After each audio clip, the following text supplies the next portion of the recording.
बहुत बड़ी खबर है और वो बड़ी खबर ये है कि भरपूर पाकिस्तानी हमले के बाद पाकिस्तान और भारत दोनों ममालिक जंगबंदी पे राजी हो गए हैं और फौरी तौर पे सीज फायर कर दिया गया है। इसका अनाउंसमेंट सबसे पहले डोनाल्ड ट्रंप ने किया, उसके बाद इसाक डार का स्टेटमेंट आया, इंडिया से स्टेटमेंट्स आ गए। मैं आपको कुछ चीज़ें क्लियरली बता देता हूँ। अब तक जब पहले भारत ने अटैक किया पाकिस्तान के ऊपर और लगातार अटैक किया, भारत 3 दिन तक हमला करता रहा। स्पेशली वो पाकिस्तान की जो एयरफोर्स की इंस्टॉलेशंस हैं उनको तबाह करने के ऊपर तुल गया था। गुज़िश्ता रात जो भारत ने किया उसके बाद पाकिस्तान के पास कोई रास्ता नहीं था कि पाकिस्तान जवाबी हमला करता।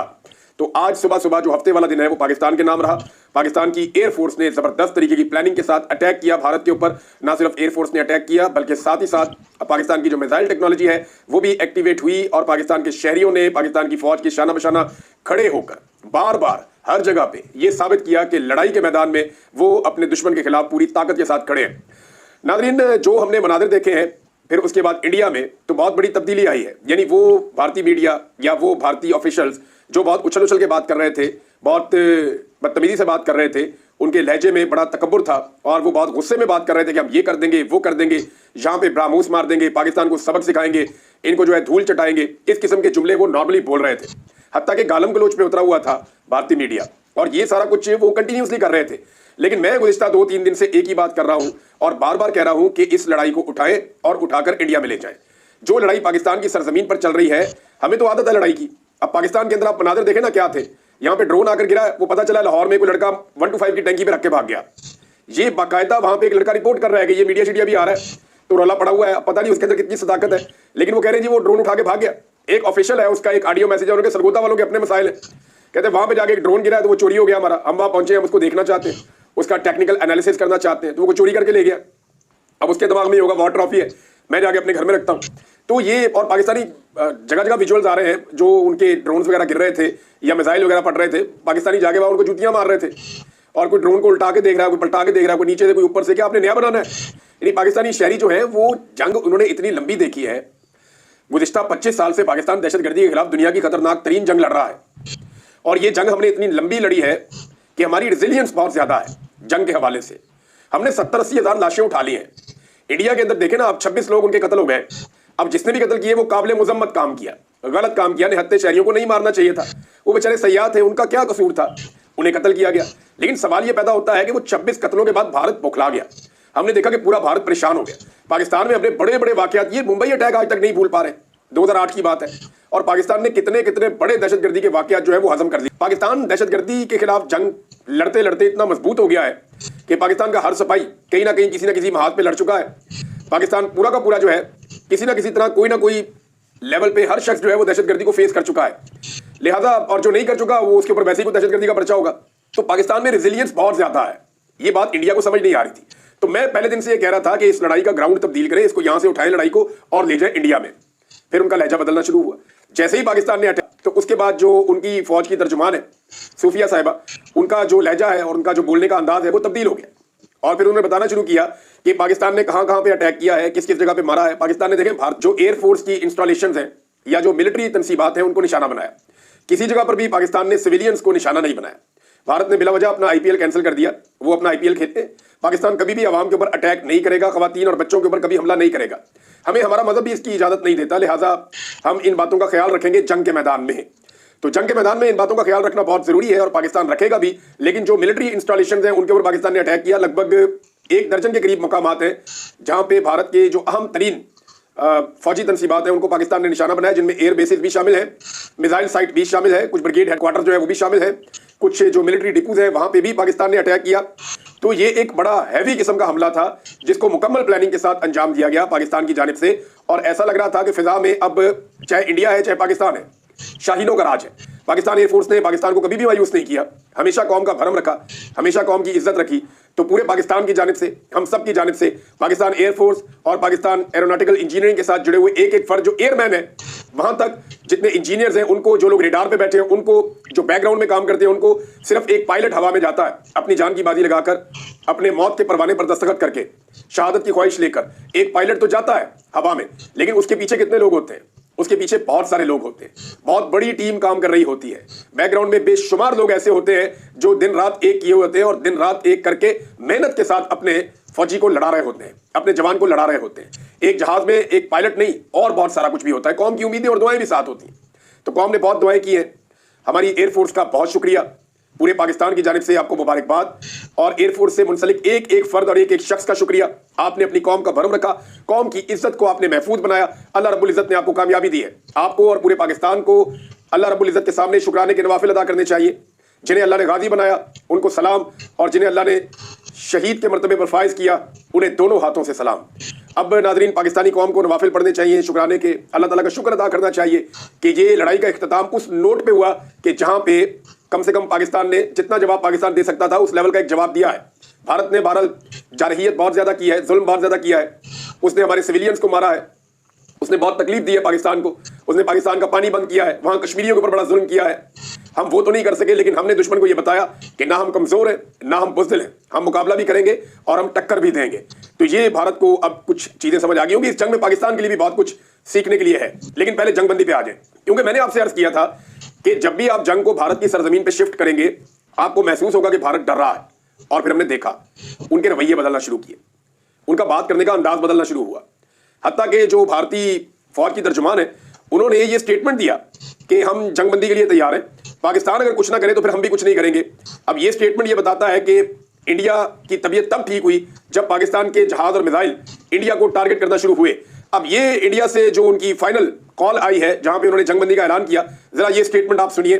फिर Both sides would stop all firing and military action on land and in the air and sea with effect from 1700 hours Indian Standard Time today.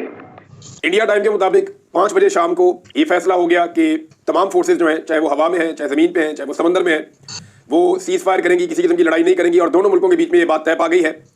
ये बात जनाब ये इंडियन ऑफिशियल कह रहे हैं। देखिए ना, ये उनको क्यों कहना पड़ गया? अगर वही मारते रहते तो वो 10 दिन 20 दिन और जंग लड़ लेते, उन्हें क्या फर्क पड़ रहा था? लेकिन जैसे ही आपने उनकी जमीन गर्म की तो उन्हें अंदाजा हुआ कि गर्मी की शिद्दत क्या होती है। जैसे ही आपने उनके लिए उनकी जान को बवाल डाला तो उनको अपनी जान के लाले पड़ गए। ये जनाब इनका एक पुराना तरीकाकार है। जब तक आप दबते रहेंगे ये आपको दबाते रहेंगे, जिस वक्त आप सामने आएंगे उस वक्त ये डर जाएंगे, दम दबाकर भागेंगे।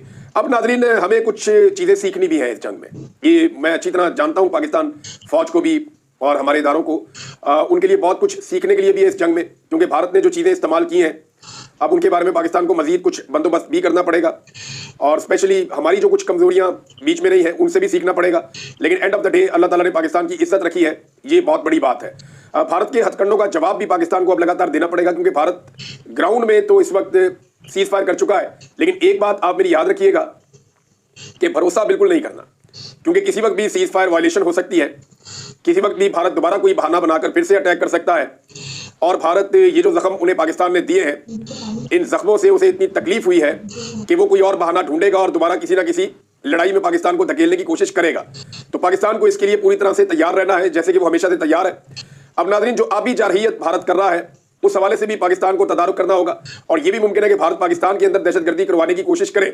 इस पर पूरे पाकिस्तान को मुत्तहिद होकर अपने आसपास नजर भी रखनी चाहिए, और हर किस्म की दहशतगर्दी के खिलाफ पूरी कौम को मुत्तहिद होकर मुकाबला भी करना चाहिए। ये कौमी यकजहती का वक्त है, पूरी कौम को इकट्ठे रहना होगा। और सेक्रेटरी मार्को रूबियो ने एक स्टेटमेंट दिया, अमेरिका के वज़ीर ख़ारजा ने, उन्होंने कहा जी 48 घंटे में हमारा राब्ता रहा, और जो नायब अमरीकी सदर है उनका भी 48 घंटों में। लेकिन जो अमरीकी नायब सदर है वो पहले ये कह चुके थे कि हमारा कोई लेना देना नहीं है पाकिस्तान और भारत की लड़ाई से। लेकिन जैसे ही पाकिस्तान ने मारना शुरू किया तो अमेरिका का लेना देना हो गया पाकिस्तान और भारत की लड़ाई से। जब तक भारत मार रहा था, ये हमें याद रखना चाहिए, जब तक भारत मार रहा था अमेरिका का पाकिस्तान और भारत की लड़ाई से कोई लेना देना नहीं था। लेकिन जैसे ही पाकिस्तान ने वापस मारना शुरू किया, अमेरिका का पाकिस्तान और भारत की लड़ाई से लेना देना भी हो गया। डोनाल्ड ट्रंप का स्टेटमेंट भी आ गया, मार्को रूबियो का स्टेटमेंट भी आ गया। अब वो ये कहते हैं जनाब हमने राब्ते किए हैं, और हमारी बात हुई है नरेंद्र मोदी से भी, हमारी बात हुई है शहबाज शरीफ से भी, और जो जयशंकर है उनके साथ भी, chief of the army staff Asim Munir से भी, और national security adviser Ajit Doval से भी। ये वो कहते हैं जनाब हमारी इन सबसे मुलाकात हुई, बातचीत हुई, और मैं ये अनाउंस कर रहा हूं कि पाकिस्तान और भारत की गवर्नमेंट ने सीज फायर स्टार्ट कर दिया है, और जो इश्यूज हैं वो विजडम के साथ हल होने चाहिए। ये इनका ट्वीट है। उसके बाद जनाब एक ट्वीट डोनाल्ड ट्रंप का है। डोनाल्ड ट्रंप ने कहा, after a long night of talks mediated by the United States, I am pleased to announce that India and Pakistan have agreed to a full immediate ceasefire. क्योंकि पाकिस्तान और India ने full immediate फौरी तौर पे जो है वो सीज फायर का फैसला कर लिया है। इसके ऊपर मुत्तफिक हो गए पाकिस्तान और इंडिया, और इसके लिए सारी रात जो है वो हम लोगों ने कोशिश की है। लंबी हमारी बातचीत हुई है, और उन्होंने मुबारकबाद पेश की दोनों मुल्कों को, और कॉमन सेंस, उन्होंने कहा जी आपने कम से कम कॉमन सेंस का मुजाहरा किया। और अच्छी इंटेलिजेंस का मुजाहरा किया। और thank you for your attention to this matter, और इसके ऊपर तवज्जो देने पे शुक्रिया भी अदा किया। तो ये जनाब डोनाल्ड ट्रंप का ट्वीट है। एक ट्वीट नाज़रीन पाकिस्तान से भी आया, और ये इस आदमी को बड़ी गैरत दिलाई। पाकिस्तानियों ने बड़ी कोशिश की कि जनाब आप भी कुछ बोले, जनाब कुछ बोले, लेकिन ये नहीं बोल रहे थे। ये है जनाब नवाज शरीफ साहब। लड़ाई खत्म हो जाने के बाद नवाज शरीफ साहब ने एक ट्वीट कर दिया। नवाज शरीफ साहब ने जो ट्वीट किया वो बिल्कुल गोल मोल किस्म का ट्वीट है। चलिए ट्वीट भी मैं आपको बताया दूं नवाज शरीफ साहब ने क्या ट्वीट किया है, ताकि आपको अंदाजा हो जाए कि मियां साहब बोलते हैं तो कैसे बोलते हैं। मियां साहब ने ट्विटर पे ट्वीट करते हुए कहा कि अल्लाह रब्बुल इज्जत का शुक्र है कि इसने पाकिस्तान को सरबुलंद किया। मैं वज़ीर आज़म पाकिस्तान शहबाज शरीफ, फौज के सिपहसालार Asim Munir, chief of air staff air marshal Zaheer Sidhu और अफवाज पाकिस्तान को शाबाश और मुबारकबाद देता हूँ। पाकिस्तान अमन पसंद मुल्क है और अमन को तरजीह देता है, मगर अपना दिफा करना भी जानता है। पाकिस्तान जिंदाबाद। बड़ा इर्रेलेवेंट सा ट्वीट नवाज शरीफ ने किया। नवाज शरीफ कई दिन तक चुप रहे और नरेंद्र मोदी से अपनी दोस्ती निभाते रहे। नवाज शरीफ ने किसी किस्म की कोई बात नहीं की। अभी भी जो ट्वीट मियां नवाज शरीफ साहब ने किया इसमें भारतीय जारहियत का जिक्र नहीं है, आबी जारहियत का जिक्र नहीं है, मोदी का या आरएसएस का जिक्र नहीं है, और लफ्ज भारत भी उन्होंने इस्तेमाल नहीं किया, और किसी किस्म का चैलेंज अपने दुश्मन को नहीं किया। अब अगर आपने देखना है ना कि मियां साहब के ऊपर लोगों का रिएक्शन क्या है, तो सिर्फ मियां साहब का ये ट्वीट आप निकालें और उनका ट्वीट निकालने के बाद आप चले जाएं इसके कमेंट्स के अंदर।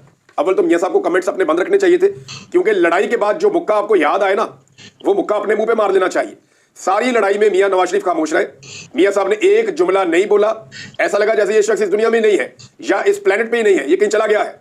लेकिन जैसे ही लड़ाई खत्म होती है तो ये शख्स निकलता है अपने मोर्चे से बाहर, और निकलने के बाद जनाब जो ट्वीट करता है वो भी इतना कमजोर कि कोई कमजोर से कमजोर आदमी भी ऐसा ट्वीट नहीं करेगा जैसा मियां नवाज शरीफ साहब ने किया है।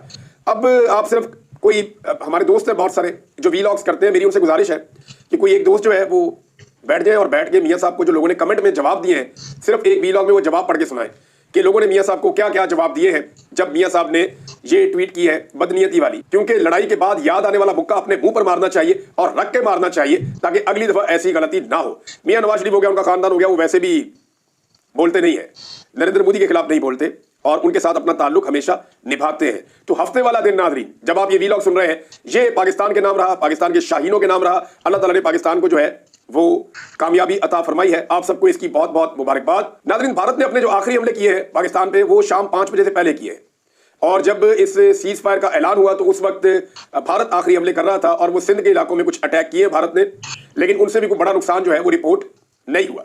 अब दोनों ममालिक जो है वो अपना अपना तखमीना और अंदाजा लगाएंगे कि कितना नुकसान हुआ है। लेकिन जंग में कभी भी ये नहीं देखा जाता कि आपका कितना नुकसान हुआ है। जंग में इंपॉर्टेंट ये होता है कि आपने कितना नुकसान किया है, क्योंकि आपका फोकस दूसरे का नुकसान करने पे होता है।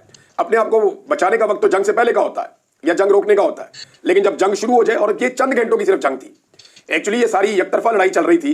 पाकिस्तान रोक रहा था कि बस कर दो, ना करो भाई, अच्छी बात नहीं है।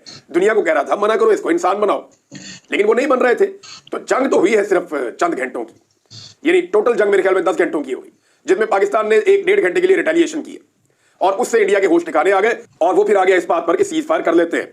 तो भारत ने अपने आखिरी हमले किए, क्योंकि भारत को एक बात का आइडिया हो गया था, और ये बात मैं आपको अपने पूरे वसूख के साथ कह रहा हूं कि अगर ये जंगबंदी ना होती तो आज की रात भारत के ऊपर बहुत भारी पड़ जाती।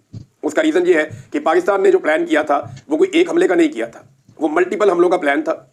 उसका पूरा एक शेड्यूल था और एक तरीकाकार के तहत पाकिस्तान ने अटैक करना था वापस भारत के ऊपर, और ये डिफरेंट तरीके से डिफरेंट एरियाज में डिफरेंट इंस्टॉलेशंस को या फौजी तनसीबात को पाकिस्तान ने निशाना बनाना था। अभी तो काम शुरू हुआ था, लेकिन भारत को जल्दी समझ आ गई और वो सीज फायर की तरफ चला गया, वरना आज की रात भारत को पहले से ज्यादा भारी पड़ सकती थी। फिलहाल सीज फायर है, देखते हैं ये सीज फायर कब तक कायम रहता है, क्योंकि इससे पहले भी हमने देखा बहुत सारे सीज फायर होते हैं, लेकिन उनकी वायलेशन भी हो जाती हैं। तो अब एक छोटी सी चिंगारी जो है वो एक आग को भड़का सकती है, लिहाजा दोनों जानिब से बड़ी जिम्मेदारी का सबूत देना होगा। पाकिस्तान और इंडिया दोनों के अंदर गरीब लोग रहते हैं। पाकिस्तान और इंडिया दोनों के लोग जो है वो पिसे हुए हैं, दोनों के लोग जो हैं वो अपने बुनियादी हुकूक के लिए भी जोर लगा रहे हैं, दोनों के लोग जो हैं वो अपनी तरक्की और तामीर के लिए भी कोशिश कर रहे हैं। लिहाजा इसके ऊपर दोनों हुकूमतों को तवज्जो देनी चाहिए। जंगी जुनून किसी जानिब से भी हो वो ठीक नहीं होता, लेकिन अपने दिफा का हक पाकिस्तान रखता है, जिसे पाकिस्तान ने इस्तेमाल किया, क्योंकि जब तक पाकिस्तान ने डंडा नहीं उठाया भारत ने लात नहीं छोड़ी। जिस वक्त पाकिस्तान ने डंडा उठाया वो लात भी छोड़ी है और फिर सुलह भी की है और साइड पे जाकर बैठ भी गया। ये है नाज़रीन अब तक की सूरत हाल। जो लेटेस्ट इंफॉर्मेशन इसके बाद आएगी आपके साथ मैं शेयर करूंगा। मैं ज़ाती तौर पे आपको ये बताऊं कि मैं बहुत खुश हूं। मेरे दिल को बहुत अच्छा लग रहा है कि हमने इसका इख्तिताम वैसा नहीं किया खुदा न खास्ता जैसा दिखाई दे रहा था।